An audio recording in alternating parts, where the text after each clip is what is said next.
أعوذ بالله من الشيطان الرجيم. بسم الله الرحمن الرحيم. أستغفر الله ربي وأتوب إليه والحمد لله رب العالمين.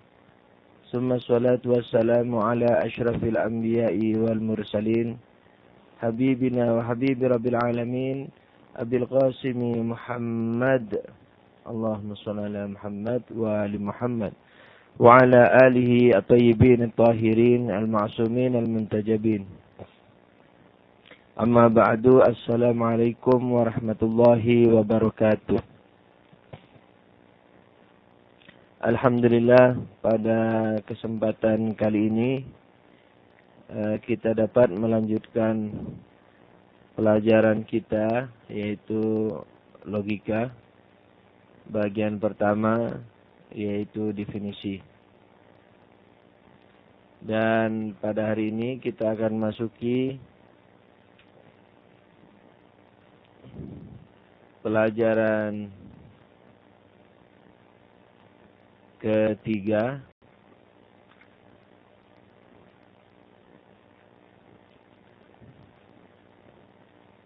atau pelajaran keempat,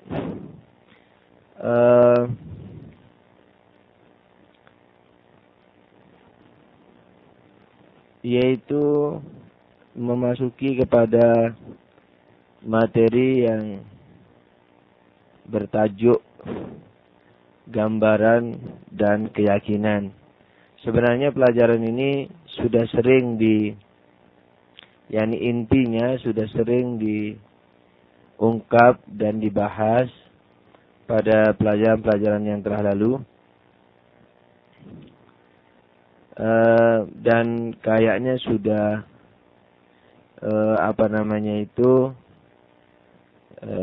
sedikit banyaknya sudah jelas di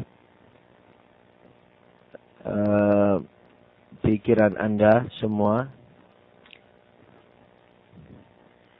Namun demikian, untuk lebih jelasnya dan gamblangnya masalah ini dengan mengerti keseluruhan cabang-cabangnya, maka izinkan pada pelajaran kali ini kita bahas lagi secara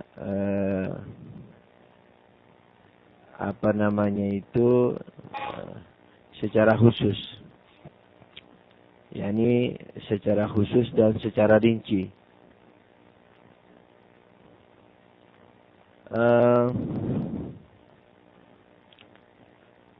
Sebagaimana maklum bahwa gambaran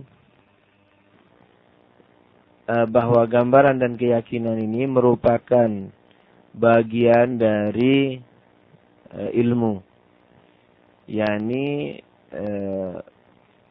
nanti di akhir-akhir atau di sisipan atau susulan daripada atau pelengkap daripada pelajaran logika pertama, yakni definisi ini, akan diterangkan mengenai cara membagi. Nah, di sini berkenaan dengan ilmu. Ilmu itu dapat dibagi dari berbagai sisi. Nah, gambaran dan keyakinan ini merupakan bagian ilmu dilihat dari sisi disertainya ilmu tersebut, informasi tersebut dengan keyakinan atau tidak. Dan keyakinan di sini sudah Anda semua ketahui bahwa keyakinan di sini adalah keyakinan terhadap kesalahan atau terhadap kebenaran. Jadi bukan hanya keyakinan terhadap kebenaran, tapi juga termasuk kepada keyakinan terhadap kesalahan suatu informasi, suatu ilmu. Nah, ilmu dilihat dari disertainya dengan keyakinan atau tidak terhadap salah dan benarnya, itu dibagi menjadi dua. yakni kepada gambaran, yaitu suatu ilmu atau informasi dalam akal kita yang tidak bisa disertai dengan, atau yang tidak bisa atau yang tidak disertai dengan keyakinan terhadap benar dan salahnya. Seperti tata tunggal misalnya, langit, api, gula, manusia, dan seterusnya. Itu semua adalah ilmu-ilmu kita yang tidak bisa atau tidak dibarengi dengan keyakinan. Seperti langit tadi misalnya, apanya yang mau diyakini? Karena di sini belum ada beritanya. Kalau dilihat dari ilmu bahasa, kalau dilihat dari ilmu logika, belum ada hukumnya. Jadi belum ada predikat, belum ada menerangkan, belum ada hukum. Langit saja. Nah, ini disebut dengan ilmu gambaran atau tasawuri atau konsep dalam bahasa Inggrisnya, tapi bahasa Inggris peristilahan logika disebut konsep. Jadi kalau Anda sekalian mau menerjemahkan buku konsep misalnya, barangkali arti umumnya adalah rumusan. Tapi kalau dalam istilah logika, konsep yaitu suatu ilmu yang tidak dibarengi dengan keyakinan. Jadi kalau antum ingin agak leluasa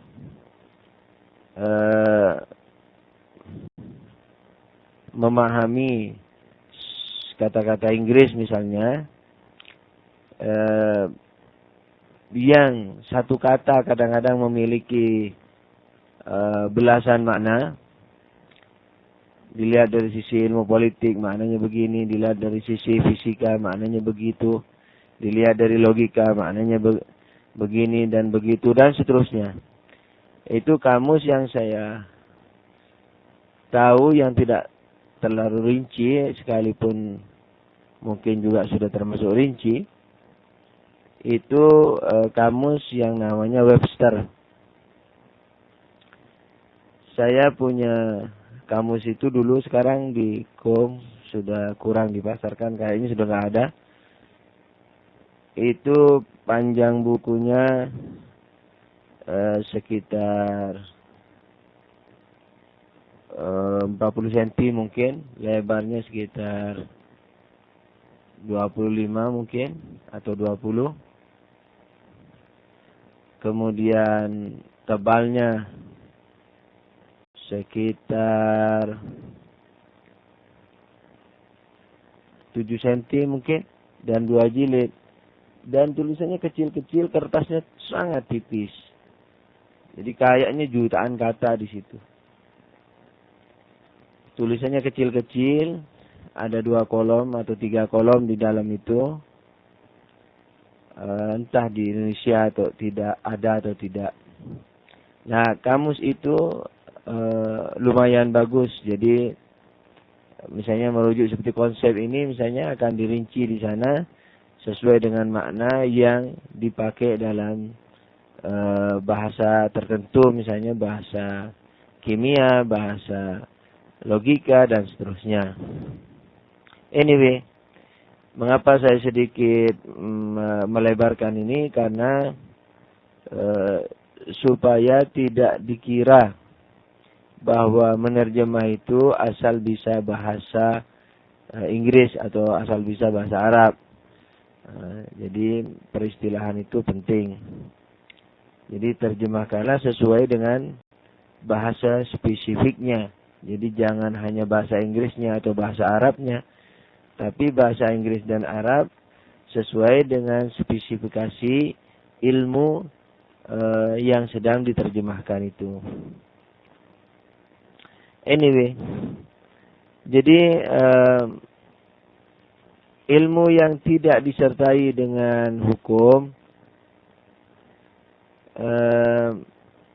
informasi dalam akal kita yang tidak diyakini bukan dengan hukum, dengan keyakinan, maka ilmu tersebut disebut dengan gambaran atau tasawwuri atau konsep. Sebaliknya kalau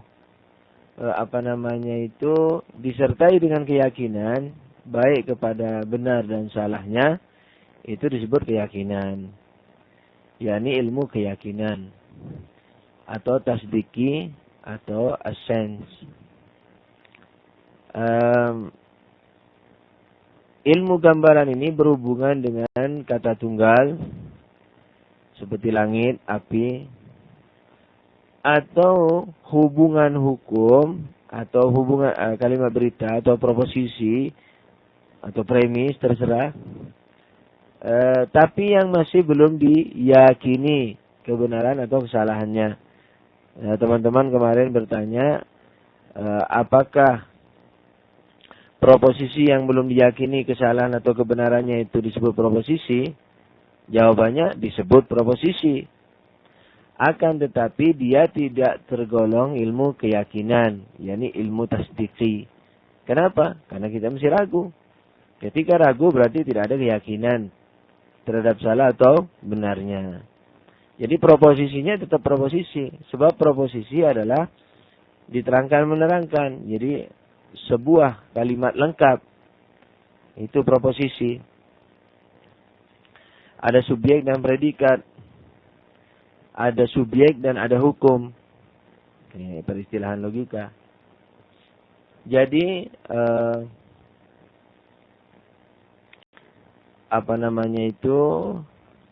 dia tetap dikatakan proposisi, akan tetapi tidak bisa dikatakan tasdiki atau esen atau ilmu keyakinan. Yang ketiga yang berhubungan dengan gambaran adalah hubungan yang bukan hukum. Jadi kata-katanya bukan kata-kata tunggal. Dia kata-katanya tergabung dari beberapa kata, akan tetapi tidak merupakan hukum atau tidak merupakan kalimat berita. Seperti misalnya, kamu mau pergi kemana? Nah, ini kan kalimat ini.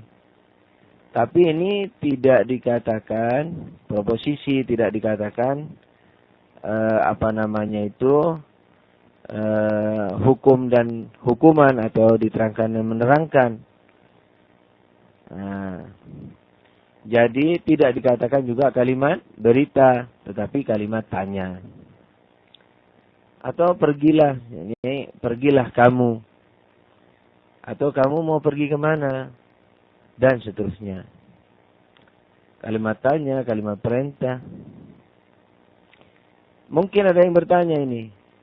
Misalnya, bahwa ketika orang bertanya, siapa namamu? Nah, kita bisa mensifati pertanyaan ini dengan salah dan benar. Yani kita tahu kalau, jadi kita akan menghukumi kalau dia bertanya benar, yakni dia memang tidak tahu lalu bertanya, maka kita katakan benar. Kalau dia sudah tahu masih bertanya, pertanyaannya itu kita katakan salah. Misalnya ditanya siapa namamu, padahal dia sudah tahu. Nah, ini salah. Orang ini salah bertanya. Jadi pertanyaannya salah. Bagaimana dengan mengomentari pertanyaan ini? Jawabannya adalah pertanyaannya itu tidak bisa disifati dengan salah. Akan tetapi kelaziman dari pertanyaannya itu yang disifati salah. Yani lazimnya orang bertanya tidak tahu. Nah, ketika kelaziman, jadi kelaziman itu sudah kalimat berita. Misalnya toh ketika kita ditanya, siapa namamu? Nah, dalam benak kita berpikir. Sudah merangkai kata-kata hukum. Merangkai proposisi. Ya ini apa? Karena orang ini bertanya berarti tidak tahu namaku. Nah, jadi ada berita. Orang ini bertanya karena tidak tahu namaku. Jadi dalam benak kita ada proposisi itu. Tanpa kita sadari kalau itu proposisi. Lalu ternyata orang itu tahu. Wah, akhirnya kita marah misalnya itu. Misalnya mengumpat atau apa. Karena orang itu ternyata salah. Nah, jadi yang salah itu sebenarnya bukan pertanyaannya. Pertanyaan tetap tidak bisa disifati dengan salah dan benar. Yang disifati dengan salah dan benar adalah ilmu lain yang merupakan kelaziman dari pertanyaan orang tersebut. Nah, jadi seperti misalnya juga orang tua menyuruh kita tidurlah misalnya. Nah, ini benar nggak kita disuruh tidur atau tidak? Nah, tidurlah, sudah malam, tidurlah. Ternyata ketika kita nonton sepak bola misalnya siaran langsung tengah malam tidak dimarahi juga. Berarti anjuran saja. Jadi tidak benar-benar menyuruh. Tapi kalau jadi salah menyuruhnya, bohong menyuruhnya. Bohongan, tidak beneran. Tapi kalau marah misalnya, matiin TV-nya. Tidak boleh nonton, besok mau sekolah. Umpamanya, oh benar ini nyuruhnya benar. Nah sebenarnya suruhan itu tidak bisa disifati dengan salah dan benar kalimat perintah itu. Tapi kelaziman dari kalimat perintah itulah yang disifati dengan salah dan benar. Yakni ketika kita disuruh tidurlah kamu. Nah, dalam benak kita merangkai proposisi. Ayah saya menyuruh saya tidur, berarti dia ingin saya tidur. Suruhan ayah saya menandakan ia ingin saya tidur. Dan gitu. Ternyata ketika tetap nonton tidak dimarahi, oh salah nih. Yang salah itu sebenarnya pemahaman dia dalam akal dia itu yang sebenarnya itu merupakan proposisi yang tanpa dia sadari. Jadi kalau untuk itu yang mengenai yang berhubungan dengan apa? Yang berhubungan dengan kata tunggal. Kalau yang berhubungan dengan keyakinan itu hanyalah proposisi atau gabungan dari DHH, dihukum, hukuman dan hubungan. Nah, nanti itu akan jadi kalau misalnya api itu panas, api itu dihukum, panas itu hukuman. Hubungannya mana? Hubungan antara api dan panas. Atau misalnya Ali itu berdiri. Ali sedang berdiri. Jadi Ali itu dihukum. Berdiri hukuman. Hubungannya adalah kata. Adalah kesatuan antara pemahaman Ali dan berdiri. Seandainya misalnya hari Senin kita bilang Ali. Lalu setahun kemudian kita bilang berdiri. Enggak ada hubungannya. Ali sendiri, berdiri sendiri. Tapi kalau kita katakan dalam satu kata, Ali itu berdiri. Ali sedang berdiri. Misalnya berarti Ali dan berdiri itu kita hubungkan menjadi satu. Membentuk suatu makna. Membentuk satu makna. Jadi Ali maknanya kan sendiri Ali. Berdiri maknanya sendiri. Dua makna berdiri sendiri-sendiri. Tapi ketika kita katakan Ali itu berdiri, berarti dua makna ini kita jadikan satu. Nah, itu yang disebut dengan hubungan. Jadi kalau tidak ada hubungan berarti mandiri. Kalau dihubungkan berarti berhubungan. Itu yang kita sebut dengan DHH. Dihukum, hubungan, dan hukuman. Dan dia ada dua, yaitu keyakinan dan sangkaan kuat. Ini zon. Sangkaan kuat, misalnya 90%. Nah, itu termasuk ilmu keyakinan. Sekalipun belum yakin 100%. dalam peristilahan logika. Oke, kita baca naskah. Gambaran dalam kurung tasawuri atau konsep dan keyakinan dalam kurung tasdiki atau essence. Setelah kita mengetahui asal muasal ilmu tersebut, di sini perlu kami sajikan 3 pembagian lain terhadap ilmu. Nah, kita kan sudah membagi asal muasal ilmu kemarin. Nah, sekarang ini kita akan membagi ilmu pada beberapa bagian dilihat dari tiga dimensi, 3 sisi. Oke, naskah. Di sini perlu kami sajikan 3 pembagian lain terhadap ilmu demi memperjelas subjek ilmu logika, yakni pokok bahasan. Naskah yang telah kami singgung di depan dan demi memudahkan kita mendefinisikan ilmu dan ilmu logika. Yani tujuannya ketika memperjelas masalah ilmu dan cabang-cabangnya dilihat dari beberapa dimensi, itu demi memperjelas hakikat ilmu dan istilahnya memperjelas hakikat logika, ilmu logika. Jadi hakikat ilmu dan hakikat ilmu logika. Oke, naskah. Pembagian pertama adalah pembagian ilmu dilihat dari hubungannya dengan keyakinan. Kalau kita bayangkan tentang langit, bumi, sudut, keseluruhan, manis, panas, bagian, dan lain-lain yang ada dalam akal, yang merupakan informasi atau ilmu kita, sebab ilmu itu apa aja yang ada dalam akal itu ilmu. Naskah, di sini kita tidak dapat mempercayai atau meyakini kebenaran atau kesalahannya. Kebenaran atau kesalahannya. Jadi kita tidak bisa. Panas, apanya mau diyakini? Manis, apanya yang mau diyakini? Oke. Nah, naskah, inilah yang dimaksudkan dengan ilmu gambaran. Sekarang definisinya yaitu ilmu atau pengetahuan yang tidak disertai dengan suatu keyakinan. Jelas ya? Oke. Tetapi kalau kita bayangkan hal-hal seperti berikut ini. Langit itu tinggi, bumi itu bulat. Jumlah sudut segi 4 sama dengan jumlah sudut tegak lurus.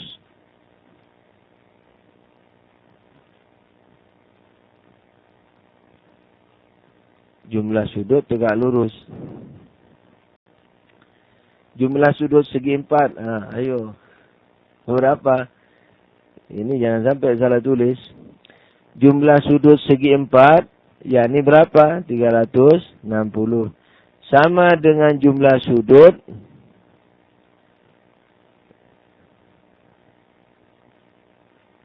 Ini mestinya segitiga. Jumlah sudut segi 4 sama dengan jumlah sudut. Oh, enggak, betul. Ini maksudnya salahnya. Sorry. Betul. Jumlah sudut segi 4 sama dengan jumlah sudut tegak lurus. Nah, kita yakin, tapi salahnya. Nah, bagian lebih besar dari keseluruhan. Oh, kan yakin salah. Oh, dan lain-lainnya. Naskah nih ya. Di sini kita meyakini baik kesalahan atau kebenarannya. Nah, hal ini karena pahaman tersebut mengandung hukum. Yakni apa? Langit itu tinggi. Nah, jadi ada hukumnya tinggi.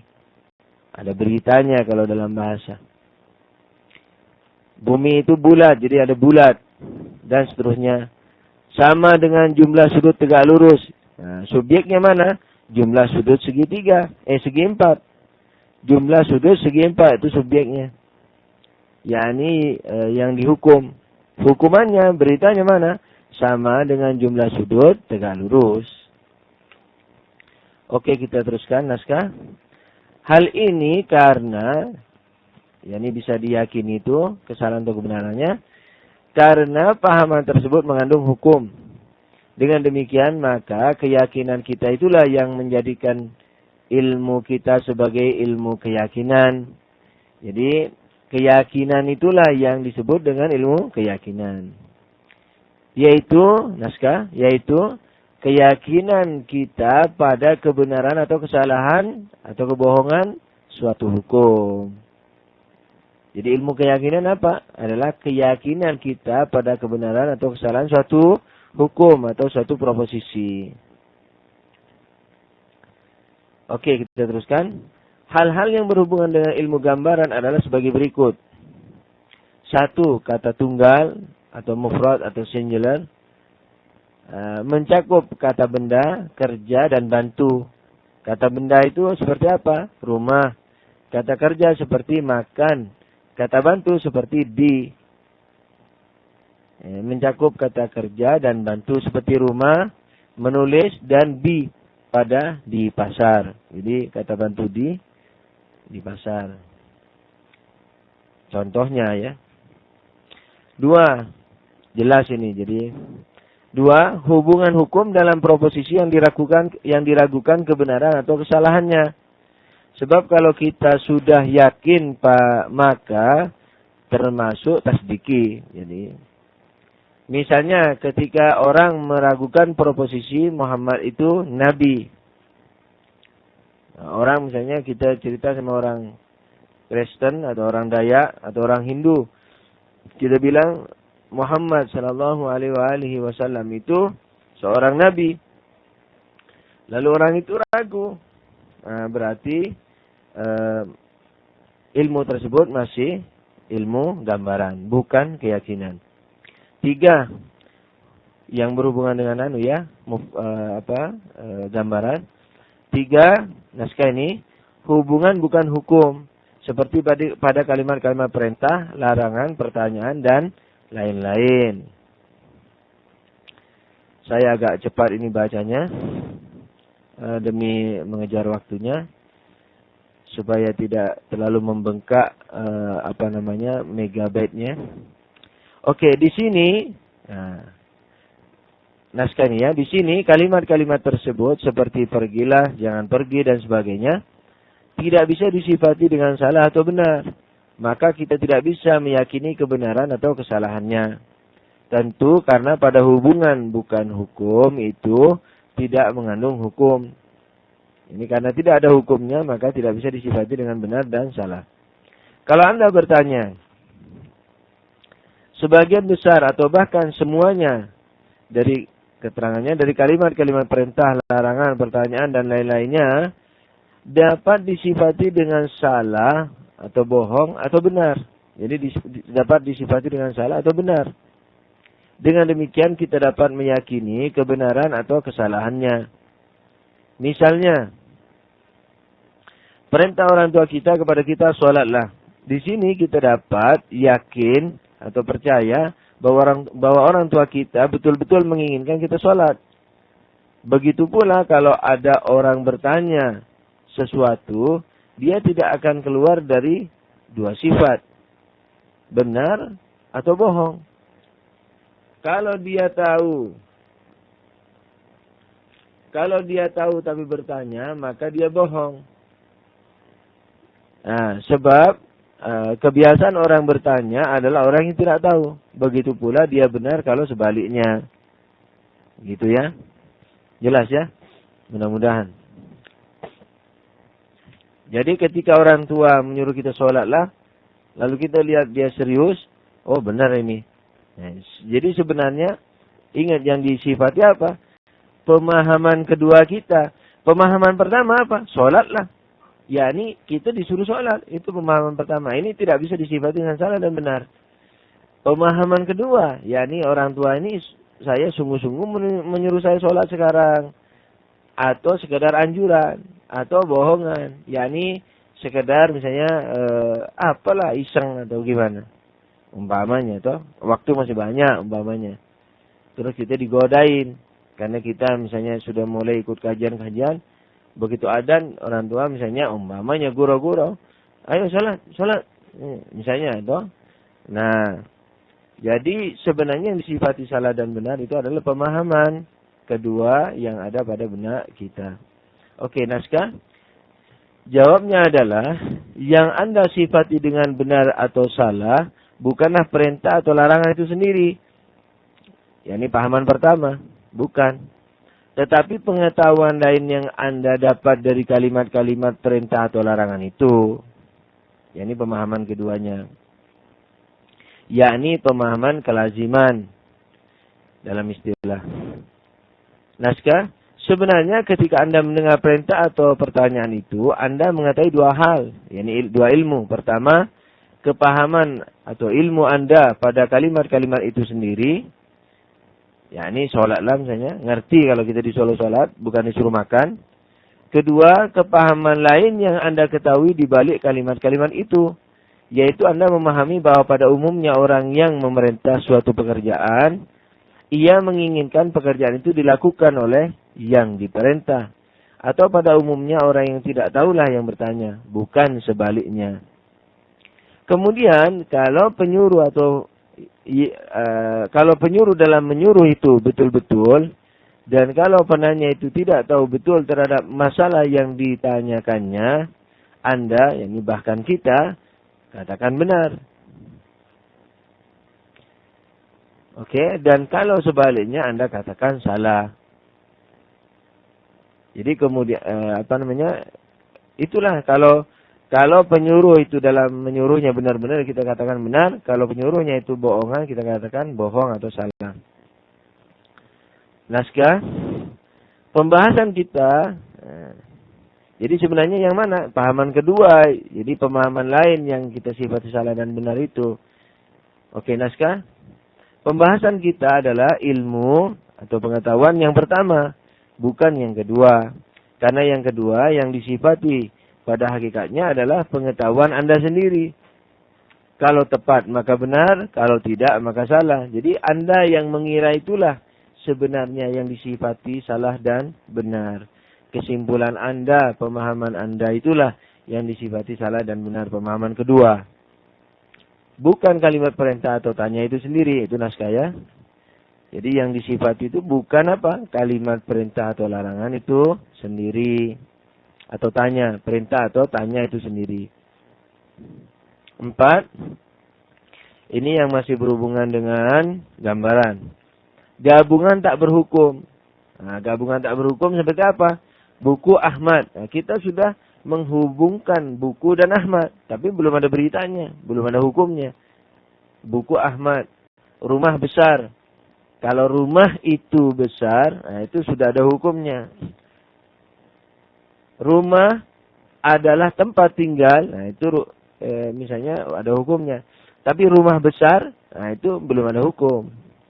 Oke, naskah 4 gabungan tak berhukum. Seperti buku Ahmad, merah delima, yang pergi. Kalau kamu pergi, tidak diterusin ya. Kalau kamu pergi, udah diam gitu. Dan lain-lain. Tapi kalau dibilang kalau kamu pergi, aku juga pergi. Nah itu berarti proposisi. Oke, naskah. Tetapi kalau kita katakan ini buku Ahmad, maka telah menjadi hubungan hukum. Yaitu menghukumi ini dengan buku Ahmad. Begitu juga kalau kita katakan, kalau kamu pergi, aku juga pergi. Nah. Oke. Sedangkan yang berhubungan, sedangkan ilmu keyakinan, kalau tadi yang 4 itu yang berhubungan dengan ilmu gambaran. Sekarang yang berhubungan dengan keyakinan itu hanya 1. Oke, naskah. Apa itu? Yang 1 itu apa? Yaitu proposisi atau kalimat berita atau DHH. Dihukum, hukuman dan hubungan. Oke, naskah. Sedangkan ilmu keyakinan hanya berhubungan dengan proposisi atau gabungan dari DHH, yaitu apa? Dihukum, hukuman, dan hubungan. Perlu diketahui bahwa ilmu keyakinan ini dibagi menjadi 2. 1, yakin. yaitu meyakini kebenaran atau kesalahan suatu hukum dengan tidak memungkinkan lagi kebalikannya. Yakin salah misalnya, tidak mungkin benar. Yakin benar, tidak mungkin salah. Nah, itu disebut keyakinan yang yakin. Tapi keyakinan ada lagi yang kedua, yaitu zan. Zan yakni apa? Mendekati yakin. Yang kedua zan, sangkaan kuat, yaitu meyakini kebenaran atau kesalahan suatu hukum, namun masih memungkinkan kebalikannya. Saya yakin ini benar, misalnya toh, tapi adalah kemungkinan kecil, misalnya salah. Saya yakin hal itu salah, tapi ada kemungkinan, misalnya benar, misalnya. Itu disebut keyakinan yang zan. Jadi keyakinan hanya berhubungan dengan satu saja, yaitu proposisi yang sudah tentu diyakini kebenaran atau kesalahannya. Dan keyakinan ini ada dua, zan, yaitu sangkaan kuat, dan keyakinan itu sendiri. Sampai sekian dulu pelajaran kita ini. Wabillahi taufik. Semoga kita sama-sama diampuni oleh Allah dari dosa dan kebodohan. Kemudian diampuninya dengan apa? Dengan pengampunan dosa dan hidayah kepada ilmu.